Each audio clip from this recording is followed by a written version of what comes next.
¿Qué tal amigos? ¿Cómo están? Les saluda de nuevo Fufo y pues sean bienvenidos a un nuevo video de análisis de narrativas gráficas mexicanas. Recuerden que este espacio pues es un espacio que pretende incentivar la creación de mejores narrativas gráficas mexicanas cada día a través del análisis objetivo pues que hago de cada una de las obras, ¿no? No es personal hacia ninguno de los autores, hacia ninguno de los colegas, no se enojen. Este es un análisis que hago a nivel de la obra solamente. Y pues bueno, en esta ocasión voy a analizar una obra que se realiza desde el género del superhéroe. Es una obra de fantasía de un superhéroe mexicano. Está basado en todo nuestro linaje, nuestro bagaje cultural por el lado de los pueblos indígenas prehispánicos, ¿no? Y recordemos que nosotros como mestizos pues somos el resultado de un choque cultural. Por un lado está la hispánica, la europea, y por el otro, bueno, pues está toda la tradición y todo nuestro bagaje cultural por el lado de los pueblos indígenas prehispánicos, precolombinos, ¿no? Obviamente nosotros pues tenemos más arraigadas nuestras raíces pues del lado de estos pueblos indígenas, de estos pueblos prehispánicos. En cuanto a nuestras tradiciones, mucho de nuestro linaje cultural en algunas regiones está todavía muy arraigado.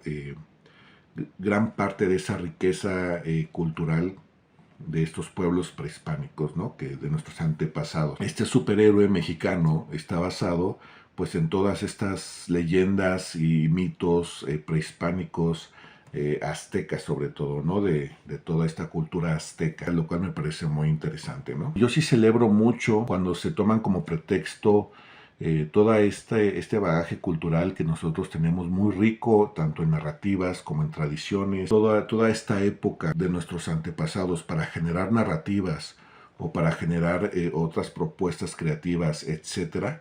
Yo la verdad es que a mí sí me gusta mucho, yo sí lo celebro. Independientemente que a mí no me guste mucho el género del superhéroe en general, la verdad es que para mí esas narrativas me parecen pues narrativas muy flojas, narrativas muy absurdas, narrativas, pues a lo mejor ya no soy yo el público, ¿no? Al que va dirigido, pues todas esas propuestas, ¿no? A mí la verdad es que la narrativa del superhéroe cada día me parece menos interesante. Las prefiero mucho más en alguna película o en algún videojuego que en narrativa gráfica, ¿no? O en literatura. Sin embargo, repito, pues yo sí celebro que sea el género que sea, que se quiera desarrollar, pues que utilicen o que se basen o que tomen como pretexto todo nuestro bagaje cultural que es muy rico, sobre todo en leyendas, en tradiciones, en cultura y visualmente tiene mucho de dónde explotarse. Todavía no comprendo por qué entre colegas o o incluso entre el público en general, sobre todo hablando en el medio de la narrativa gráfica, el hecho de que algunos autores quieran contar historias de fantasía en el género, pues a lo mejor del superhéroe o futurista, yo qué sé, ¿no? Basándose en nuestro legaje cultural, muchas veces no recibe el apoyo por parte de los mismos colegas, ¿no? Al contrario, yo he escuchado varios comentarios, no varias opiniones, muy respetables todas, pero que en mi punto de vista me parecen muy lamentables cuando a alguien le parece que son propuestas pues muy clichés, o que son propuestas muy flojas, o que son propuestas más de lo mismo, pero cuando viene un extranjero o alguien de otras latitudes a generar narrativas, ya sea para una serie, no sé, de Netflix o para un proyecto de narrativa gráfica, o sea, esos creativos que además lo hacen muy bien y que también tienen tropezones en sus narrativas y en su manufactura, en su hechura, pues ellos sí reciben pues halagos y aplausos y el apoyo de los mismos creativos y de los mismos colegas o de la misma gente que realiza narrativas. Entonces es algo que a mí me parece muy triste y muy lamentable, que entre nosotros mismos pues no sepamos valorar realmente toda la riqueza que tenemos como legado del lado de estos pueblos indígenas que son nuestros ancestros, parte de nuestros ancestros. La obra que voy a analizar en esta ocasión es una obra del autor Jair Pérez Trujillo, que es un autor de San Luis Potosí, es potosino, y lo más interesante es que toda la narrativa de su superhéroe se desarrolla en regiones de San Luis Potosí. Es un superhéroe oriundo incluso de donde es él, que eso está muy padre. Pues la obra de la que estoy hablando, obviamente, ya algunos lo ubicarán, es Coatl el Defensor. Ajá.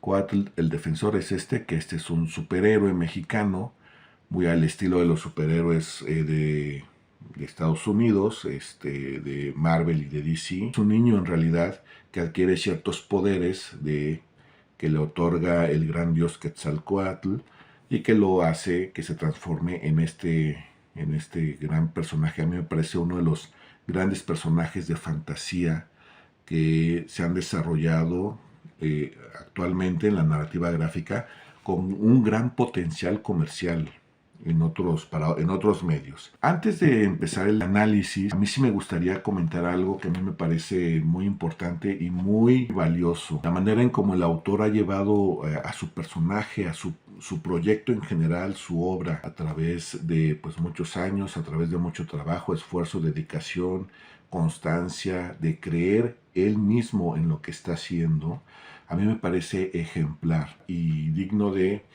admirarse y de copiar ese ejemplo para muchos de nosotros que nos dedicamos a esto de la narrativa gráfica, como Yair ha logrado escalar su propuesta y su proyecto a otros medios, a otros formatos, a otras maneras, a otras latitudes incluso. Y todo eso habla de la dedicación que el autor, que Yair ha tenido con su propio proyecto. Eso yo la verdad es que se lo aplaudo mucho. Actualmente incluso tiene ya su propio videojuego, figuras de coleccionables, hasta incluso un juego de cartas, de rol o algo así parecido. Realmente a mí me parece ejemplar la manera en cómo Yair ha logrado escalar su proyecto, su personaje. Entonces, pues bueno, ¿de qué se trata Coatl el Defensor? Es una historia que ya se ha visto pues más de una vez, reiteradamente, en otras narrativas, en otras propuestas, sobre todo de superhéroes. Un pequeño adquiere ciertas habilidades que le han sido otorgadas por una deidad superior, pues para combatir el crimen, ¿no? Este pequeño es un pequeño como de 12 años aproximadamente, de nombre Julián Temec, algo así se llama. Julián Temec, un chavito que obviamente vive en San Luis Potosí, específicamente en una región que se llama Malilija, el municipio de Tanlaja. Este chavito, Julián, pues su historia empieza cuando él regresa de la escuela, lo reciben sus papás, su papá Jacinto y su mamá María. Eso se escuchó muy feo. Su madre María, perdón. En ese momento, bueno, pues sus padres están teniendo una conversación importante. Justo cuando Julián llega a casa, a su casa, se hacen presentes los antagonistas. Es un grupo de narcotraficantes, crimen organizado, y que le exigen a Jacinto que salga de su casa a recibirlos. Le están exigiendo que desaloje sus tierras, que desaloje su casita, su pequeño terreno, pues porque se lo van a quedar para sembrar lo que quieran sembrar, ¿no? El padre de Julián, bueno, pues acepta, pero ya no le dan oportunidad, ¿no? Y pues van directamente a desvivir a los padres de Julián, ¿no? Entonces, en ese momento, bueno, pues la madre de Julián le dice que huya a la capital, donde vive su tío. El pequeño Julián, pues atestigua la masacre que el grupo organizado hace con sus padres, ¿no? Entonces huye de estos matones y en su huida Julián cae por una como gruta justo donde han estado escondidas durante 500 o más de 500 años pues las reliquias de Quetzalcóatl. Julián tiene contacto pues con estos objetos sagrados, se le hace presente Quetzalcóatl y en ese momento le otorga poderes para que empiece a luchar en contra de las fuerzas oscuras, ¿no? Y pues ahí empieza las aventuras de Coatl el Defensor. ¿Qué es lo que sucede? A nivel de narrativa, en lo que sí cojea mucho, en lo que sí falla mucho, en la manera en cómo está contando lo que está contando. No tanto en una estructura a nivel de escaleta, ¿no? A nivel de escaleta es la lista de las escenas de forma ordenada, no necesariamente cronológicamente, sino en el orden en que se le va mostrando al lector cada una de las escenas. La estructura que maneja el autor funciona muy bien. A nivel ya de desarrollo de cada una de esas escenas dentro de la escaleta, es donde se cojea mucho. Un ejemplo, al principio todo pasa muy rápido. Y cuando todo pasa muy rápido, generas muchos huecos argumentales en tu historia. Desde que Julián llega de la escuela hasta que matan a su familia, a sus padres, 3 páginas. En 3 páginas nos cuentan que Julián viene de la escuela, que llega a su casa, van a comer, que están platicando sus papás de un tema importante, que llegan los delincuentes, que le exigen que se vayan, hay diálogos, la mamá le dice a Julián que escape, y al final, bueno, pues matan a su familia y Julián escapa. Todo eso pasa en 3 páginas. Todo eso lo que hace es una narrativa floja, porque no se toma el tiempo de desarrollar cada una de las escenas. Por ejemplo, este cómic, esta sequigrafía, que se llama El Viejo y el Narco, pues narra los últimos días de don Alejo García. Exactamente lo mismo que pasa en Coatl. A exigirle que pues se salga de su rancho, de sus terrenos, porque pues se lo quieren quedar, ¿no? Pero aquí pues se toman el tiempo para desarrollar esa escena, únicamente esa escena, ¿no? Solamente esa escena, 6 páginas, se toman su tiempo para desarrollarla. Aquí pasa en 2 páginas o en una. Se siente un inicio muy tropezado, un tanto absurdo, porque también la manera en cómo están construidos los diálogos reafirman esa sensación de estar leyendo algo no creíble, ¿no? Son diálogos muy obvios. Y pues algo que yo ya he comentado es que los diálogos no tienen que ser obvios, no te tienen que contar de forma literal y de forma obvia lo que va a ocurrir, lo que está ocurriendo o lo que ocurrió, sino más bien te tiene que sugerir. Y para eso tú necesitas más espacio para desarrollarlo, para darle cierto ritmo de lectura, cierta cadencia a los diálogos, para que en la mente del lector él empiece a hacer conjeturas. Por ejemplo, ya llegó Julián, ya se sentaron a la mesa y sus papás siguen platicando. Jacinto le dice a María: te decía, María, cada vez se ponen más insistentes, ya no sé ni qué decirle. María le contesta: pero Jacinto, ya sabes, sembrar eso no está bien. Y entonces ahí interviene Julián, le dice: ¿quién es, pa? ¿De qué hablan? Y la mamá le dice: nada, mijo, ya ándale, come tus lentejas antes de que se enfríen. Y entonces, bueno, pues aquí lo que hacen es que le están hablando al lector. Es decir, no se está preocupando realmente por lo que está ocurriendo en la escena. Tienen que ser diálogos que hagan avanzar la historia. No que le den información obvia al lector, porque el lector es como si no estuviera en la escena. De hecho, el lector no está en la escena. Los únicos que están en la escena son 3 personajes en este caso. Y entre ellos tiene que haber una interacción de forma natural. Ajá.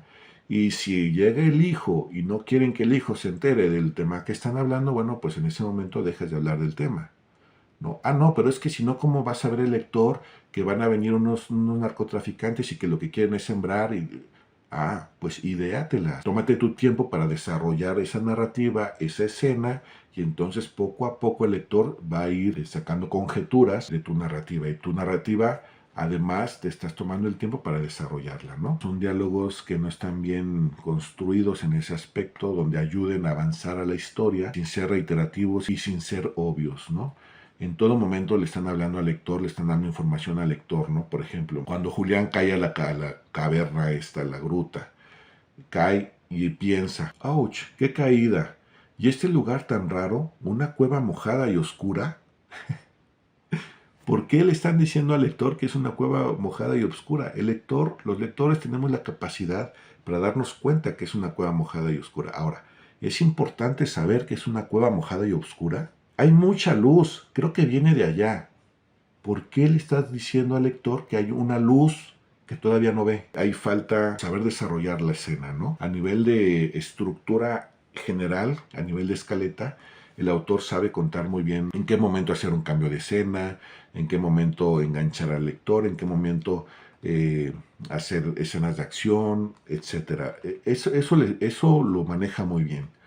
A nivel de diálogo es el problema. Se quedan solamente en darle lo obvio al lector. Otra cosa que noté es un recurso que generalmente no se logra entender mucho. Cuando un personaje cuenta su historia es porque ya la vivió, obviamente. Y muchas veces se utiliza este recurso de que el personaje está narrando su historia, pero lo utilizan en tiempo presente. Y eso, además de ser un recurso que está totalmente desperdiciado, pues te genera una narrativa un poquito confusa. El primer diálogo que aparece en la obra es: aún recuerdo esos días en los que era feliz, pero no lo sabía. No tenía mucho, pero al menos no me faltaba la comida ni el cariño de mi familia. ¿Qué está pasando aquí? Ahí, cuando nosotros los lectores leemos estos 2 primeros diálogos, nosotros hacemos la conexión de que, el personaje me va a contar su historia. Me va a contar lo que vivió. Quiere decir que la voz de este personaje es un Julián que está en un futuro y que me está contando todo esto, que para él es el pasado, es un recuerdo. pero en realidad los hechos van ocurriendo en el presente. Si tú vas a hacer una narrativa donde el personaje principal cuente su historia que ya vivió, entonces es un recurso que tú puedes aprovecharlo muy bien. Puedes generar pues una yuxtaposición entre un montaje muy interesante paralelo de la visión del personaje que ya vivió su historia contra la visión que le está mostrando al lector. Pero el personaje, una vez que ya vivió todos esos hechos, pues ya tiene una opinión propia que se hace de todo lo que vivió, sea una opinión positiva o negativa, ¿no? Te lo cuenta desde su punto de vista en particular. Y ese punto de vista en particular afecta la percepción del lector. Aquí no ocurre eso. Los hechos están ocurriendo en tiempo presente, ¿no? Entonces, esas intervenciones del narrador en off o del narrador omnisciente que ya sabe la historia y que por eso puede tener esas intervenciones, pues no son muy claras, ¿no? Otra cosa que me pareció muy interesante cuando lo leí, pero muy lamentable cuando vi que no aprovechó ese recurso o a lo mejor ni siquiera se dio cuenta del recurso que estaba utilizando, donde al lector le dicen que el tío de Julián, que es este tío que le da asilo una vez que matan a sus padres, etcétera, pues es parte de esta mafia, ¿no? La Josegri. Él propone un término muy interesante que él denomina como la unidad de los opuestos. Se refiere al vínculo que hay entre dos fuerzas antagónicas o dos personajes que están en extremos. Si ese vínculo es más fuerte, es más íntimo entre estas dos fuerzas opuestas, va a generar un clímax todavía más grande, ¿no? Va a generar mucha tensión y el clímax, al final, pues va a atrapar más al lector o al espectador, ¿no? En este caso podemos decir que el tío de Julián es parte de la fuerza antagónica o de los antagonistas, y Julián, bueno, pues es el protagonista. Entonces hay un vínculo entre bueno y malo, ¿no? Y ese vínculo que es familiar es un vínculo muy cercano. Entonces cuando uno como lector se da cuenta que un familiar es parte de los antagonistas, la tensión que se genera a nivel narrativo para un futuro clímax, pues es muy fuerte, ¿no? Aquí ese recurso lo desperdician lamentablemente. En algún momento Julián se entera que su tío es parte de la organización de delincuentes, ¿no? Parte de la organización que mató a sus propios papás. Imagínense la tensión y el clima que eso podría generar. ¿Qué pasa? La figura del tío desaparece. Es decir, el antagonista, el malo maloso, lo transforma en un ente oscuro y en ese momento se desaparece la figura del tío, la figura de la parte de la vida real de Julián, que podría haber generado ahí una subtrama muy interesante, hay un conflicto y un clímax y una tensión argumental muy importante, muy atractiva, y no lo supieron aprovechar. En el lado de Coatl, del defensor, del superhéroe, de la figura del superhéroe, pues los antagonistas tienen un vínculo muy cercano, no con Coatl propiamente, sino más bien con Quetzalcoatl. Quetzalcoatl, que es el que le da los poderes a Julián para convertirlo en Coatl, ¿no? Se supone que son los supuestos hijos de Quetzalcoatl, los antagonistas reales, ¿no? El autor propone que Quetzalcoatl engendró 3 hijos en el mundo humano cuando encarnó en humano para mezclarse y ayudar a las civilizaciones antiguas, y 2 de ellos pues se hacen los antagonistas cuando pasa el tiempo y se hacen adultos, ¿no? Entonces, bueno, pues ahí tiene otra vez ese recurso de la unidad de los opuestos, pero ya no es un recurso tan fuerte, no tiene un vínculo tan fuerte que te pueda generar un clímax realmente importante. ¿Por qué? Porque el protagonista no es Quetzalcoatl, el protagonista es Coatl, el defensor. Y entonces el vínculo no es tan cercano entre los antagonistas y el protagonista, ¿no?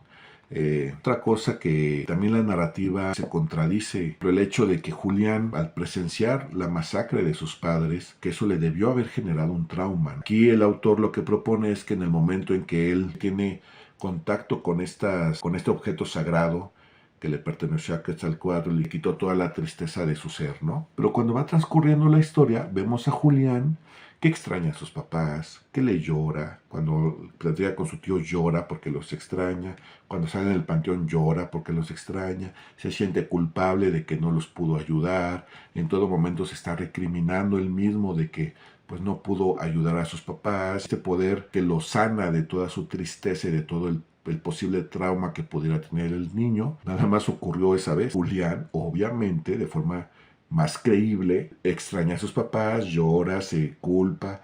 Eso hace que el lector se identifique y tenga empatía con el personaje. Cuando toca temas pues, que nos pasan a todos nosotros, que son temas humanos.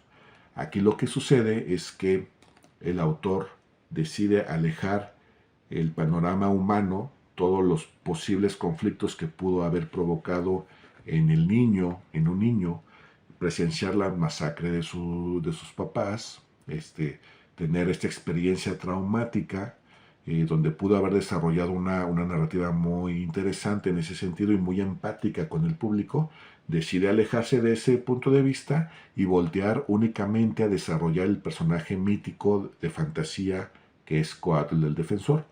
También otro de los detalles que noté a nivel de la narrativa, ya muy avanzada la historia, hay años perdidos de Julián, de repente nos lo muestran ya como un adulto o un adolescente. Julián es un niño de 12 años aproximadamente. Todo lo que ocurre del número 0 al número 10 aproximadamente de la historia de Coatl ocurre en un año más o menos, ¿no?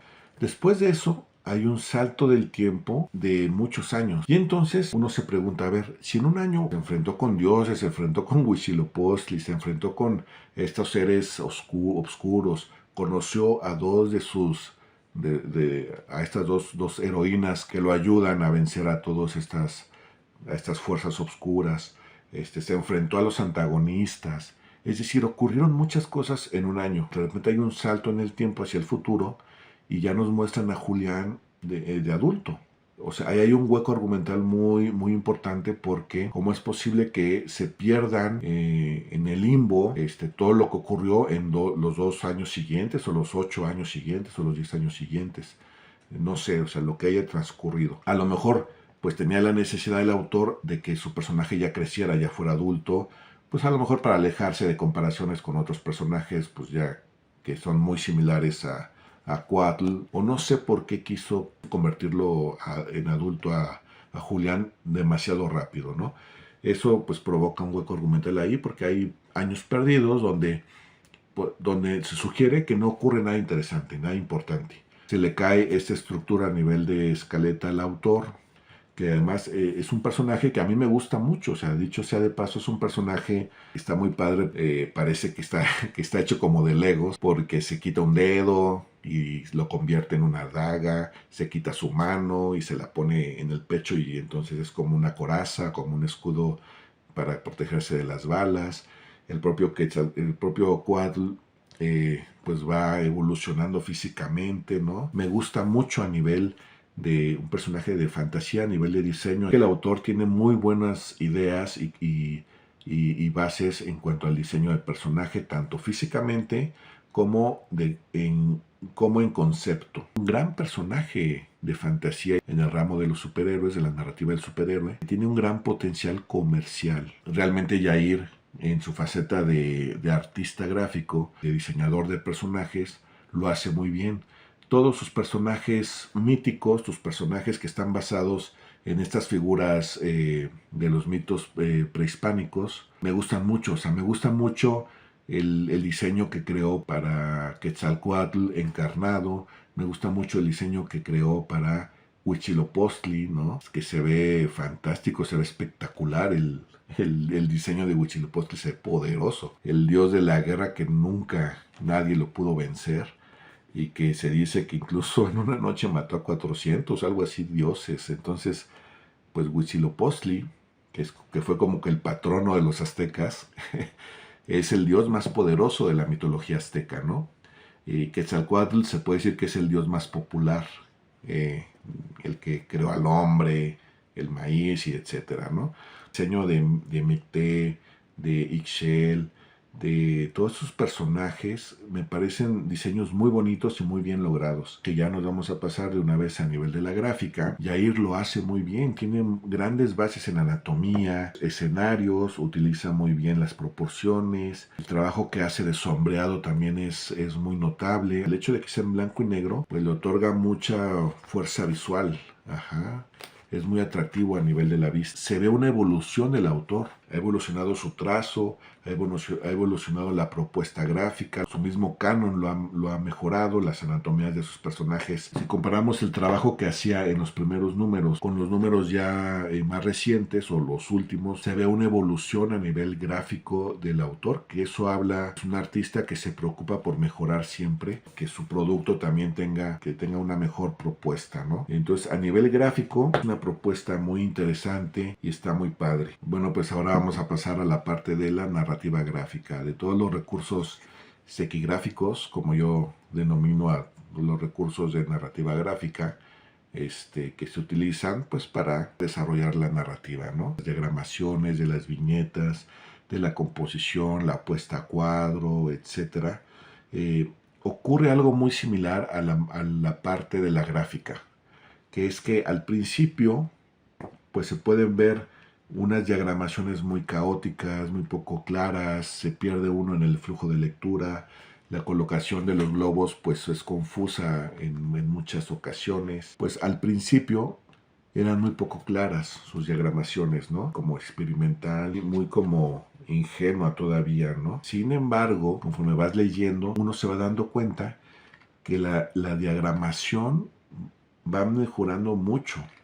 O sea, la narrativa gráfica en sí, la composición, las diagramaciones, las tomas que propone, la puesta a cuadro, la puesta a cámara, los ángulos, etcétera, va mejorando mucho. Y eso realmente pues te hace querer seguir leyendo. Pues esperas que al final realmente te encuentres con una obra redondita, ¿no?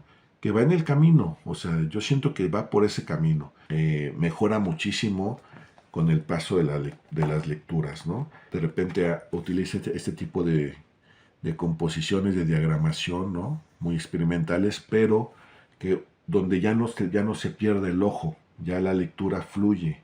Entonces, en ese sentido, el propio autor se ve su evolución en su narrativa gráfica, en su trazo, en todo lo que es la propuesta de sombreados, utiliza pues los entramados, los ashurados, las tramas. Me imagino que todo es en digital. Y si no, pues todavía es un plus, porque entonces si lo hace en tradicional algunas cosas, pues también está muy padre, ¿no? A ver en esta página qué bonita está esta composición.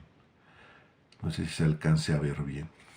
Tiene mucho, obviamente, mucha influencia del manga y también del cómic, sobre todo de superhéroes. Siento que también es una combinación entre una diagramación muy de manga con una diagramación muy del género de superhéroes. Es algo muy interesante que también está muy padre, o sea, vean, ¿no? Tiene diagramaciones muy interesantes con todo el sentido, ¿no? Utiliza viñetas en diagonal cuando está pasando algo en movimiento inestable o algo para impactar, lo cual pues habla muy bien del autor. Es una obra que va mejorando con el paso de las lecturas. Y pues bueno, a nivel editorial también es un proyecto que tiene, pues hay cositas interesantes, pero que también tiene ciertos tropezones, ¿no? Bueno, pues vamos a empezar con las portadas de esta compilación, bueno, de estos títulos que son compilaciones de los números individuales. Son portadas muy llamativas, muy bien logradas, con mucho color, muy bonitas. Las tres portadas son muy bonitas, muy atractivas. La contraportada, pues ilustraciones de otros artistas que han aportado su arte para pues, cada una de las ilustraciones. El título, Coatl el Defensor, bueno, pues es de lo que se trata, ¿no? De las aventuras de Coatl el Defensor. La imagen que se crea, que es un diseño pues que funciona muy bien y que va muy bien con toda la temática prehispánica, ¿no? Casi es similar a la media carta, creo que es un poquito más chiquita en lo alto, pero pues es básicamente una media carta, ajá, La encuadernación pues está muy bien lograda. Entiendo que esta obra sale bajo el sello editorial de Codex Studio y lo imprime Periferia Press. Pues a nivel de los interiores y a nivel de edición de contenido, del editor del contenido, el hecho de los diálogos, ahí hace falta mucho trabajo del editor junto con el autor, para desarrollar diálogos bien llevados, bien estructurados. De repente la posición de los globos es muy confusa en algunos números. Es algo que se va mejorando, pero que persiste ese error, ¿no? Cada vez menos, pero persiste. Hay páginas donde están chuecas. La impresión está chueca, está caída. Y eso es algo muy lamentable, porque pues habla ahí que la impresión pues no estuvo tan bien cuidada, ¿no? Vean aquí el corte. Vean aquí cómo, aquí está el ras de la imagen. De hecho, al final, aquí se vuelan un pedacito de la imagen, pero vean el margen cómo va de menos a más. De entrada, este margen aquí está muy angostito, ¿no? Y aquí casi se vuelan en la guillotina, pues parte del arte. Vean este margen aquí como de esta parte está más angosto que de acá. Es decir, la imagen está caída. Está chueca. Está ladeada, pues hay que tener mucho cuidado también con eso. Tiene ciertos detalles que a nivel editorial todavía falta pulir mucho.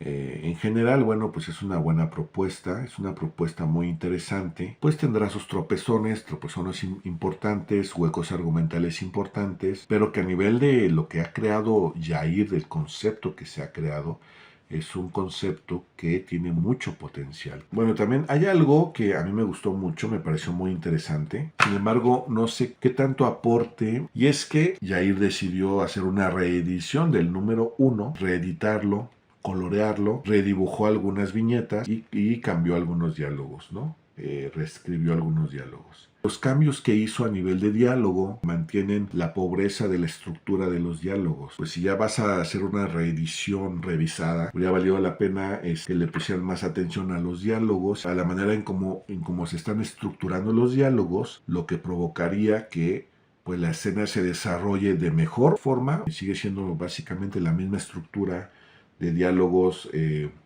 pues muy obvios. Más bien lo único que hizo es cambiar la manera en cómo dice lo que dice. Lo que me pareció muy interesante y muy valioso es la inclusión del color. Yair maneja una técnica de color pues que es muy decente, tiene una buena propuesta en cuanto a ambientación, en cuanto a teoría de color, en cuanto a temperatura de color, etc. Se ve que invirtió horas de trabajo, la pasión y el trabajo que tiene Yair por su propio proyecto, que corrige ejes de acción, ¿no? Que eso se agradece mucho. Vuelvo a lo mismo, se nota la intención del autor de cada día mejorar más su propia obra, ¿no? ¿Cuál de las dos versiones es la oficial?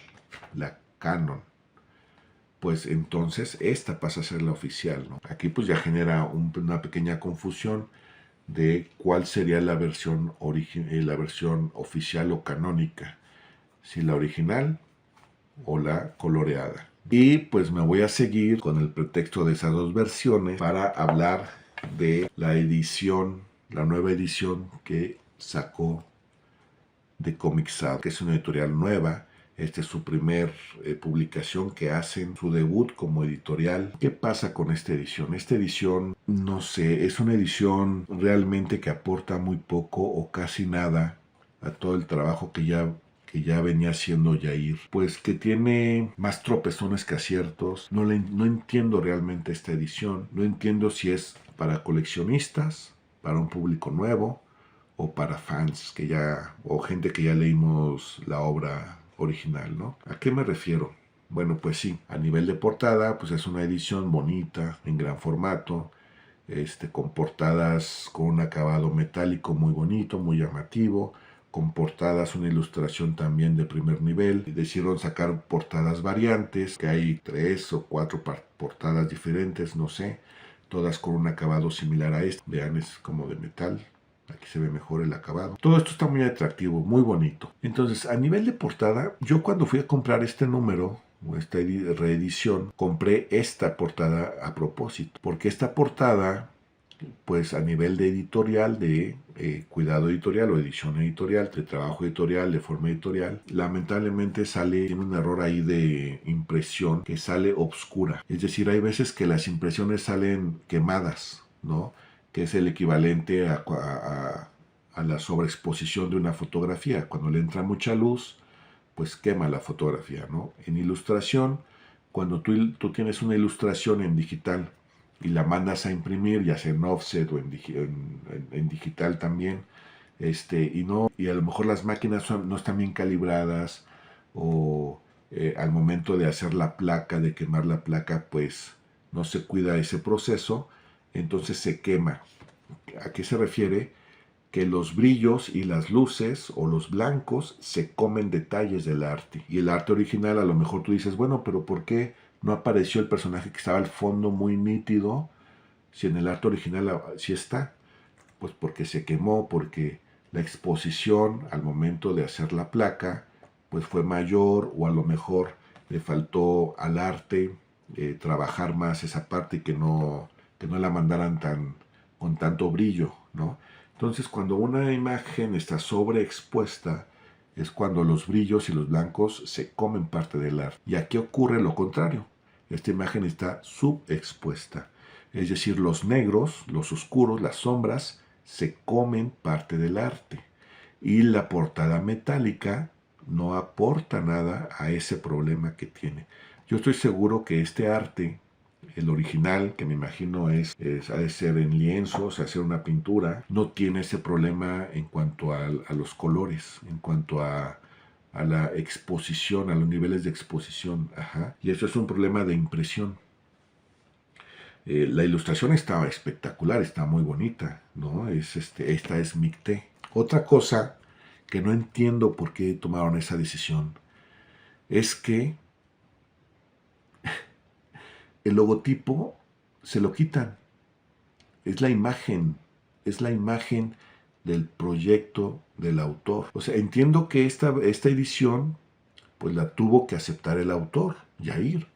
Tuvo que darle el visto bueno a lo que hicieron acá. La verdad es que yo no sé en los términos en cómo trabajó con la editorial, de Comixado, pero ¿dónde está la imagen de Coatl, el defensor? Esta es la imagen del proyecto. Esta es la imagen. Esta es la que se va a promocionar, la que se va a comercializar, la que se va a explotar, la que va a aparecer en todos los productos de mercadotecnia, ajá, que se vayan a vender gorritas, playeras, llaveritos, etcétera. En el videojuego va a ser Es decir, esta es la imagen del proyecto, esto. Esta es la imagen. ¿Por qué se la quitaron? ¿Por qué no está en la portada? No entiendo. Ah, es que a lo mejor pues se ve más elegante con esta tipografía, va más con el acabado. Hazle el mismo acabado a la imagen. Esta es la imagen, trabájala con este acabado. ¿Le puedes cambiar el color? Sí. A que sea como plateadito, sí. Le puedes sugerir que a lo mejor que el contorno blanco que aquí tiene lo pongas del color, no sé, morado, yo qué sé, ¿no? Sí, puedes sugerir todos esos cambios, pero no quitar la imagen. No entiendo por qué quitaron la imagen del proyecto. Ven esto en un aparador y no identifican que es Coatl el defensor. La gente que conoce el videojuego, que sigue el autor en sus redes sociales, que compra sus cómics, que compra sus juguetitos, sus figuras de colección, las tarjetitas, etcétera, etcétera, etcétera. Yo lo veo en el aparador y por mi mente no pasa que este sea una reedición de Coatl, porque no está su imagen. La imagen es para eso, para identificar el proyecto. Yo entiendo por qué se la quitaron, pero bueno. La imagen ya comenté que está subexpuesta, está muy oscura. Y no es, o sea, aparte el acabado no le ayuda mucho, pero no es culpa del acabado. Porque de esta parte, en la parte posterior, en la contraportada, está esta ilustración llena de color que tiene el mismo acabado y que se lee muy bien. Se ve y se lee muy bien. Esta ilustración la hizo René Córdoba y tiene color de Axel Phoenix, algo así. Que esta es del autor Aaron Wickrip. Espero pronunciarlo bien. portada variante de Micté hiperrealista, que está muy padre, la ilustración está de primer nivel, lamentablemente, bueno, pues sale subexpuesta, ¿no? Ok, bueno, pues tiene esos detalles en la portada. La imagen aparece en la segunda de forros, ¿no? ¿Para qué? No sé con qué sentido, no sé. Tiene que aparecer en la portada. Pero bueno, eso no es lo más grave de esta edición. Pues sí te la venden como una edición que ahora está a color. Esta edición incluye el número 1 y el número 2 de Coatl del Defensor, ¿no? Pero que ahora lo vas a encontrar en gran formato y a color.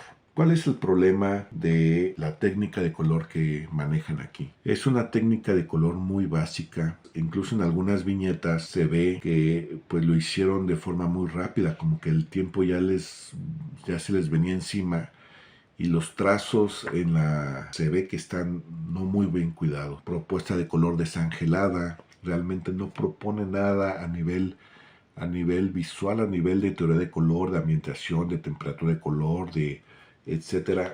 O sea, más bien pareciera que dijeron, bueno, pues métele color y ya, pero apúrate, ¿no? Porque no podemos tardarnos más tiempo. Y entonces dijo, pues si la roca es café, pues vamos a ponerla café. El cuate es verde, vamos a ponerlo verde. El cielito es azul, azul. Un atardecer, pues ahí con partes amarillitas, ¿no? Etcétera. Pero no hay realmente una propuesta sólida, una propuesta redonda, un concepto que se maneja a nivel de color. Es un color muy, muy básico en su técnica, que básicamente es una zona muy marcada de sombras y una zona muy marcada de luz y el color medio que funciona como un tono medio, ¿no? El color base. Es una técnica pues de celda, que es una técnica que se utiliza mucho en animación. En animación funciona muy bien porque pues te permite ahorrar recursos, ¿no? Cel shading se llama o cel tone. Realmente no tienen mucha propuesta a nivel de color. De hecho funciona mucho mejor la versión a color que aparece en el compilado número 3, ¿no? Que es que yo me imagino que este color lo hace Yair, el propio autor, pero esta tiene más propuesta. Yo no sé por qué no tomaron simplemente estas páginas y las pusieron aquí sin necesidad de recolorearlo. Muchas veces el color se utiliza de forma narrativa también y aquí no. Aquí simplemente le dieron color a los personajes y a las viñetas. ¡Pum! A nivel de diálogos, porque le metieron mano a los diálogos, realmente no entiendo por qué le metieron mano a los diálogos. Independientemente si acá los diálogos, como ya lo comenté, no están bien logrados, no hacen avanzar la historia de forma fluida, etcétera. Pues ¿para qué le metes mano a los diálogos si no vas a corregir nada? O sea, es decir, si no vas a mejorar lo que ya hay, no le metas mano. ¿Para qué intentas meterle mano a un diálogo que ni siquiera estás mejorando? Es decir, lo único que hicieron aquí, cambiar el orden de las palabras en un diálogo. O sea, básicamente eso es lo que hicieron. No están proponiendo nada que mejore la obra del autor de Yair. Realmente los cambios que se hicieron le juegan contra el proyecto de Yair, del autor. Bueno, para que me dé a entender, les voy a leer algunos de los primeros diálogos que hay, para que vean a lo que me refiero, ¿no? Voy a utilizar como versión pues la coloreada, que ahora ya es la canon, ya es la oficial. Lo que hicieron acá es sin sentido. Aún recuerdo esos días en los que era feliz, pero no lo sabía. Y el primer texto que viene aquí: a veces no sabemos apreciar lo que tenemos. No fue hace tanto, pero ahora me doy cuenta de que era feliz y no lo sabía. Voy a tomar un texto al azar de la primera página. Cuando Julián llega a su casa, aquí,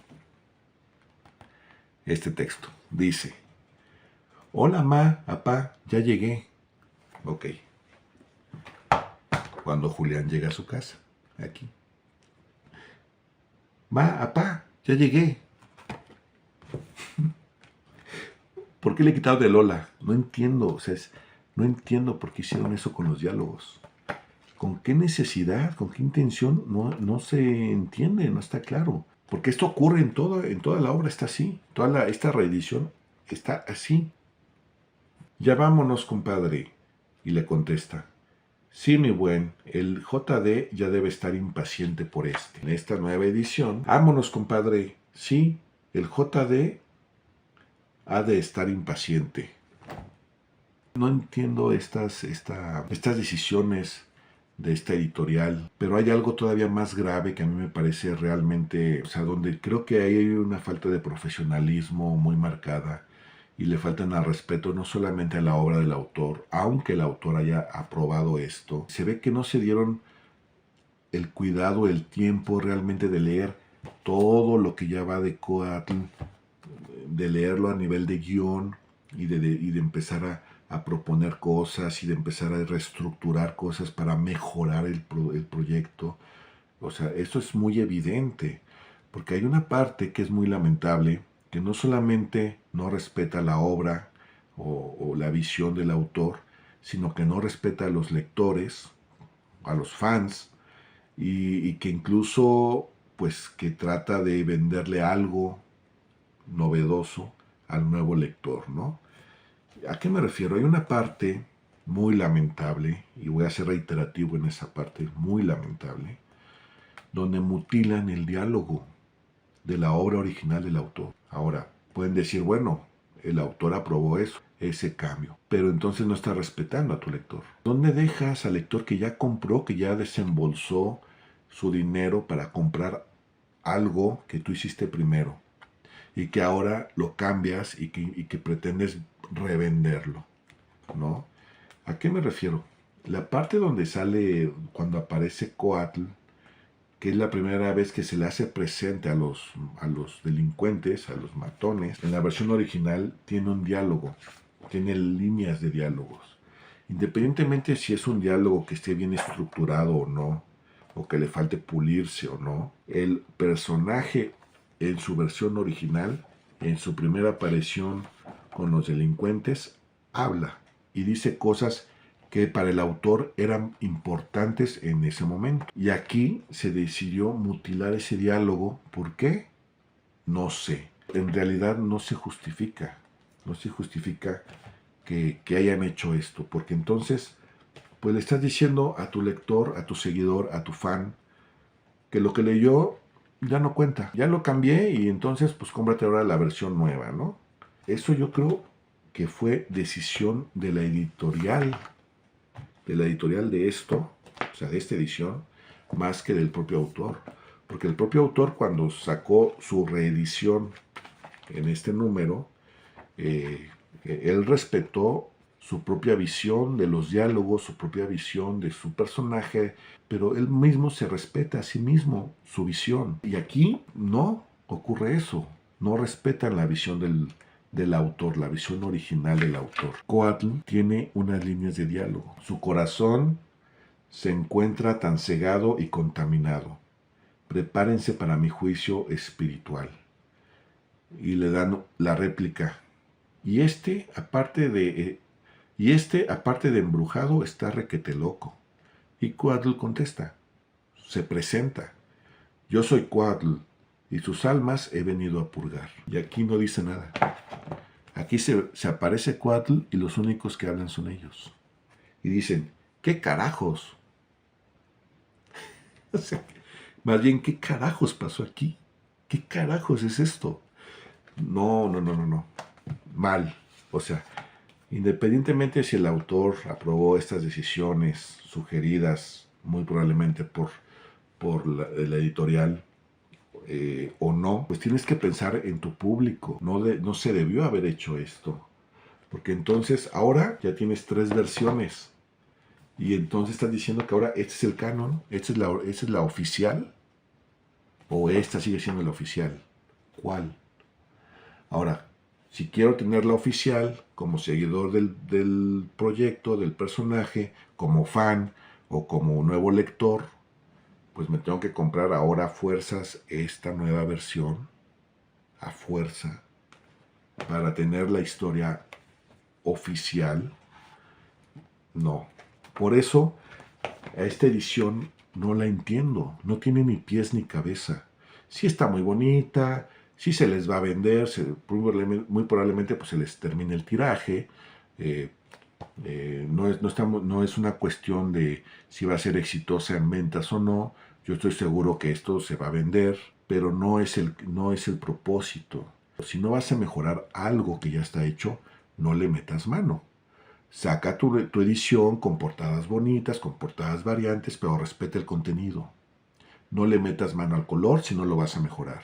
No le metas mano a los diálogos si no los vas a mejorar. O sea, pudiste haber respetado el contenido, de todas maneras se iba a vender. Es una edición que no está muy clara hacia qué público va dirigido.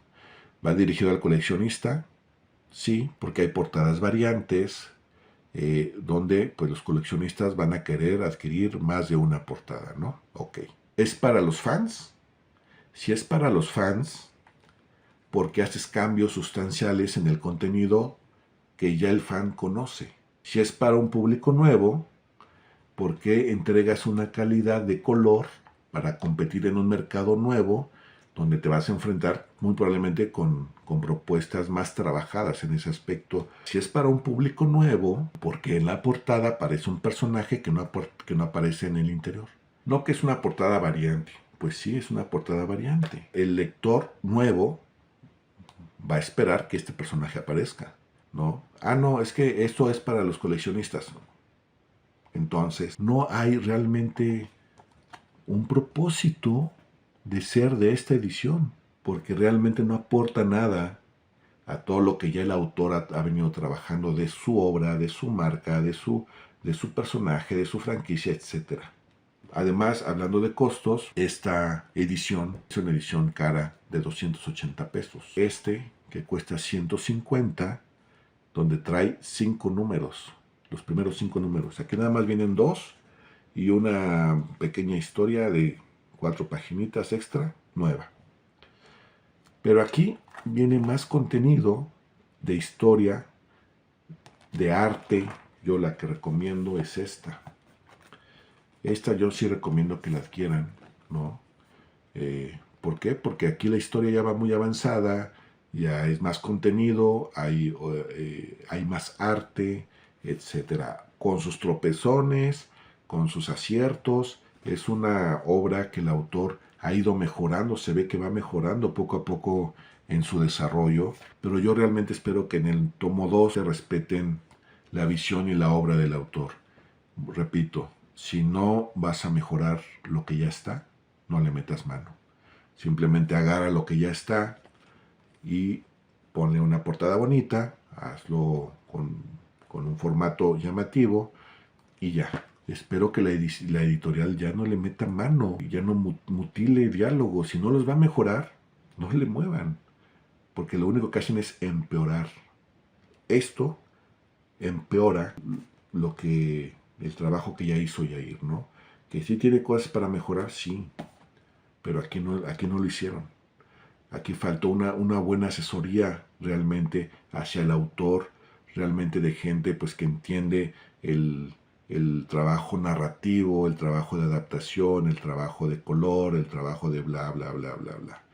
Pues sí, tiene una portada bonita, o sea, no importa, aunque tenga una portada bonita, aunque sea color, aunque esto, aunque, no es realmente una buena edición. Realmente, lamentablemente, pues se antojaba para hacer una edición notable y creo que le juega mucho en contra a toda la visión y a todo lo que ya ha venido trabajando el propio autor de su proyecto. Muy bonita a nivel exterior, pero en contenido no aporta nada realmente. Como que no supieron entender ese tipo de proyectos de reedición, de reeditar un proyecto, ¿no? A ese nivel. Pero bueno, pues ahí está. Esto fue el análisis de Coatl el Defensor. Ajá. Un gran personaje, un personaje muy bueno, con muchas posibilidades comerciales dentro del entretenimiento. O sea, yo a este personaje sin problemas lo veo en una adaptación de animación, en un videojuego, en juegos de mesa. Tiene mucho potencial comercial este personaje que yo espero el autor lo sepa cuidar, lo sepa llevar por buen camino, como hasta ahora lo está haciendo. Y pues aquellos colegas que también saben de mercadotecnia, de la industria, de lo que funciona, de lo que no funciona, pues estarán de acuerdo conmigo que este personaje tiene mucho potencial realmente comercial, ¿no? Y pues bueno, esta fue el análisis hacia Coatl, el defensor, obra de Jair Pérez Trujillo, ¿no? Potosino. Espero que les haya gustado, con la única intención de incentivar a que se hagan mejores propuestas de narrativas gráficas mexicanas. Exclusivamente cómic mexicano es lo que analizo en este espacio. Pues bueno, espero que les haya gustado. Nos vemos en el siguiente video. Pásenla bien. Y pues bye bye.